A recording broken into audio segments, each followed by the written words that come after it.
అంతకు నువ్వెవరు వరసకు నాకెవరు అంతగా వేధించి వెళ్ళేటందుకు నేనెవరు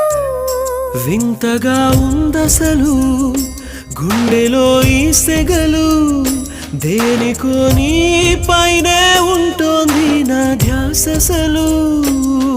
వినిపిస్తే నీ స్వరము కళ్ళల్లో కలవరము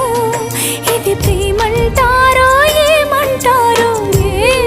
ఏమిటో బాధించే ఈ క్షణము కాదంటూ శాశ్వతము నన్ను ఓదార్చి మై మరపిస్తోంది ప్రాణము